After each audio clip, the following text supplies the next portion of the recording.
السلام علیکم ورحمۃ اللہ وبرکاتہ۔ وعلیکم السلام کیا ورحمۃ حال اللہ ہے؟ وبرکاتہ۔ الحمدللہ حیاک اللہ، میں بالکل ٹھیک ہوں۔ آپ کیسے ہو؟ شکر اللہ کا۔ آپ بھی خیریت سے ہو؟ الحمدللہ۔ ماشاء اللہ۔ تو کیسے آنا ہوا آج؟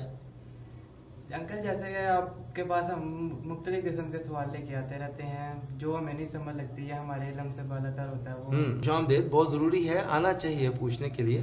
آج یہ میں آپ سے سوال کرنا چاہ رہا تھا کہ لوگوں میں تعلیم ہونے کے باوجود فسادات کیوں عروج میں ہیں؟ فسادات کیوں عروج پر ہیں؟ جی بالکل صحیح۔ جیسے کہ ہمارے مساجد میں علماء کرام محنت کر رہے ہیں دین کے اوپر، کالج میں، یونیورسٹی میں، اسکولوں میں، مدرسوں میں بچوں کو تعلیم دی جا رہی ہے کہ یہ غلط ہے، یہ صحیح ہے، اس کے باوجود لوگ دین پر پورا عمل کیوں نہیں کر رہے؟ اسلام کیوں نکل گیا ان کے دلوں سے؟ یہ بہت اہم بات بتائی۔ یعنی آپ لوگ یہ بات سوچ رہے ہیں کہ ہمارا معاشرے میں سب محنت ہونے کے باوجود جی عمل نہیں ہے، عمل نہیں ہے نا؟ یہی بات ہے۔ دیکھو بچوں، اس کے لیے نا میں بہت ہی اختصار سے کام لوں گا، مختصر بات بتانے کی کوشش کروں گا، آپ لوگ کوشش کرنا بات کو جامع انداز سے سمجھنے کی۔ دیکھو یوں ہوا کہ ہمارا دین اسلام جو ہے نا، یہ مکمل ضابطہ حیات ہے، بے شک۔ یعنی دنیا اور دین دونوں اعتبار سے زندگی گزارنے کا طریقہ بتاتا ہے۔ اور اس میں جو سب سے اہم چیز کیا ہے؟ سب سے اہم چیز جو ہے وہ ہمارا کلمہ ہے۔ یعنی کہ آپ دیکھیں، جب مکہ میں نبی اللہ کے پاس جو مکہ کے سردار تھے اس وقت، ان میں سے اکثر مسلمان نہیں ہوئے تھے، وہ لوگ نبی اللہ کے جو چچا تھے ابو طالب، ان کے پاس آئے اور ان کو آ کر کے یہ بات بتائی کہ آپ کا جو بھتیجا ہے وہ ہمارے خداؤں کو برا کہتا ہے، اس کو منع کرو۔ اور ابو طالب نے نبی اللہ صلی اللہ علیہ وآلہ وسلم کو اپنے پاس بلوا لیا اور ان سے سوال کیا، اے میرے بھتیجے، یہ مکہ کے سردار یہاں آئے ہیں ہماری شکایت لے کر کہ تم ان کے خداؤں کو برا کہتے ہو۔ تو نبی اللہ نے کوشش کی ان کے پاس بیٹھنے کی، جگہ خالی تھی، تو ابو جہل فوراً اچک کر کے ان کے پاس بیٹھ گیا کہ کہیں نبی اللہ ان کے پاس بیٹھ کر کے اپنی اثرات سے ان کو اپنی متاثر نہ کر لے، لیکن ایسے نہیں تھا۔ نبی اللہ نے وہاں ایک ہی بات فرمائی، جس کا مفہوم ہے، اللہ کا بھی بیشی معاف فرمائے، کہ میں ان لوگوں کو ایک کلمہ بتاؤں، ایک کلمہ، تو یہ لوگ اس کے اوپر اگر آ جائیں تو عرب میں اور عرب سے باہر عجم میں سب لوگ ان کی پیروی کریں گے اور ان کو اپنا بڑا مانیں گے۔ جی تو سب جو سردار تھے وہ کہتے ہیں ہاں، اس سے اچھا اور کیا ہو سکتا ہے، ہمیں بتاؤ اس سے اچھا اور کیا ہے؟ جی کہ سارے عرب، تمام عرب ممالک یا جتنے بھی قبائل تھے، اور عرب سے باہر جتنے بھی قبائل ہیں، وہ سب کے سب ہمارے غلام بن جائیں یا ہماری بات ماننے لگیں، ہاں، ہمارے زیر نظری آ جائیں۔ تو نبی اللہ نے فرمایا، قولوا لا الہ الا اللہ تفلحون، جی کہ لا الہ الا اللہ کہہ لو اور کامیاب ہو جاؤ گے۔ اب دیکھو، نبی اللہ کا فرمان سچا ہے، بے شک ہے نا؟ اور دنیا میں وہ ساری چیزیں جو اس وقت وجود رکھتی ہیں یا اس سے پہلے تھیں، جی جی یا ایسی وہ چیزیں جسے ہمیں آنکھوں سے نظر آتا ہے ہوتا ہوا، وہ سب جھوٹی ہو سکتی ہیں۔ ہمارا دیکھا بھی جھوٹا، ہمارا سنا جھوٹا، ہمارا سمجھنا جھوٹا، ٹھیک ہے نا؟ اور سچا کیا ہے؟ جو پیارے نبی محمد رسول اللہ صلی اللہ علیہ وآلہ وسلم نے فرما دیا، جی جی وہ سچا ہے۔ اب یہ کلمہ جو ہے لا الہ الا اللہ محمد رسول اللہ، دونوں جہانوں میں کامیابی کا ذریعہ ہے۔ اب یہ کلمہ ہے کیا؟ بھئی سب جانتے ہیں، کسی بھی بچے سے پوچھو کہ کلمے کا مطلب کیا ہے، سب بچے کہیں گے ایک اللہ معبود ہیں اور انہی کی عبادت کرنی ہے، اور محمد رسول اللہ صلی اللہ علیہ وآلہ وسلم اللہ کے رسول ہیں، جی سب کو پتہ ہے۔ لیکن اس کے اندر وہ کون سی ایسی چیز ہے؟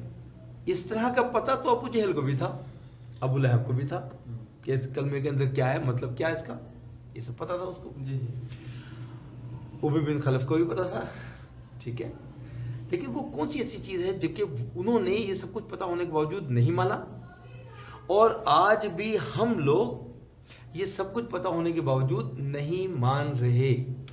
پہچان، نبی اللہ نے کیا فرمایا کہ باقی جتنے بھی تمہارے پاس 360 کے قریب بت ہیں ان سے کچھ نہیں ہوتا، صرف ایک اللہ.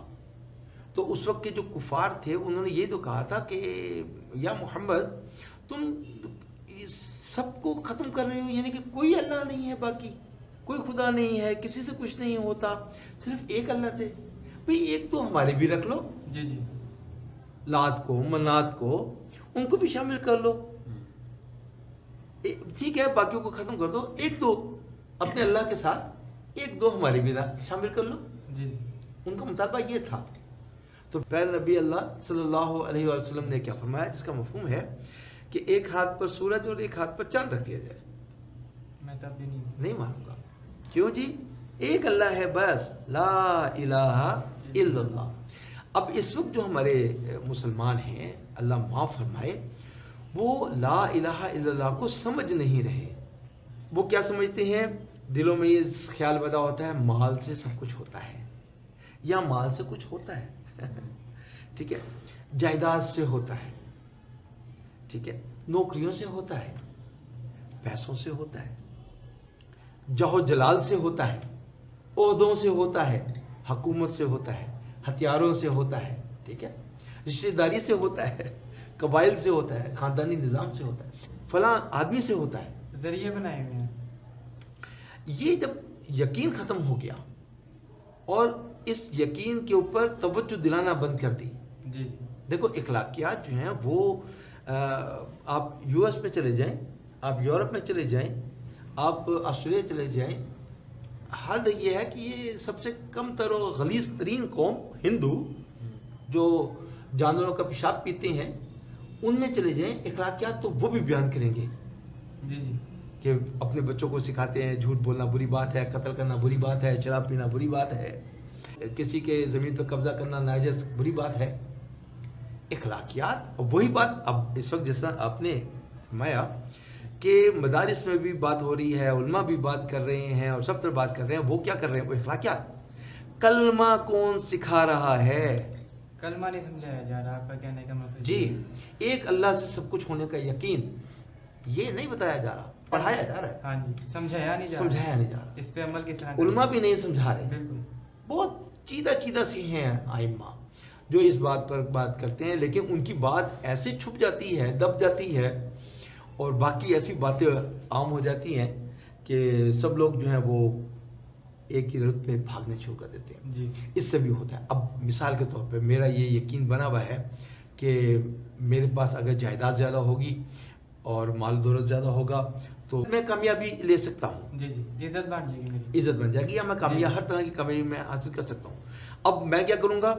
مجھے جب بھی موقع ملے گا، مجھ سے کمتر کمزور آدمی ہوگا، میں اس کی زمین کو قبضہ کر لوں گا. جی، اس کے گھر پہ ڈاکہ مار کے اس کی میں ہر چیز چھیننے کی کوشش کروں گا، اور کسی قسم کا بھی ظلم سے میں باز نہیں رہوں گا. کیوں؟ میرا یقین بنا ہوا ہے کہ اس چیز کو حاصل کروں گا تو میں کامیاب ہو جاؤں گا. اب یہ پورا کا پورا معاشرہ اسی دور میں بھاگا چلا جا رہا ہے. یاد رکھنا ایک بات، جی، مسلمان فاقے سے نہیں ڈرتا اور غیر مسلم فاقے اور موت سے ڈرتی ہے. Subscribe to my channel and press the bell icon for never miss an update.